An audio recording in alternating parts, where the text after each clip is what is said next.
ধীরে ধীরে শীত কেটে এখন গরম পড়তে শুরু করেছে। এই সময়টায় তরমুজের চাহিদা থাকে তুঙ্গে।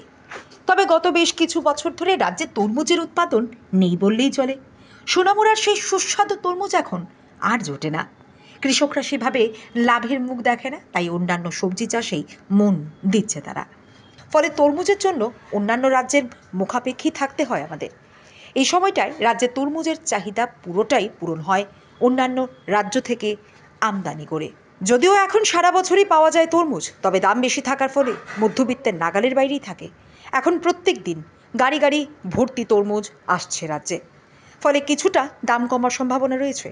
মঙ্গলবার সকাল থেকে দেখা গেল বেঙ্গালুরু থেকে গাড়ি গাড়ি তরমুজ এসেছে। পাইকারি যা 20 টাকা কিলো হিসেবে বিক্রি হচ্ছে, খুচরোতা 20 টাকা থেকে শুরু করে 50 টাকা পর্যন্ত দরে বিক্রি হচ্ছে, এমনটাই জানালো ব্যবসায়ীরা।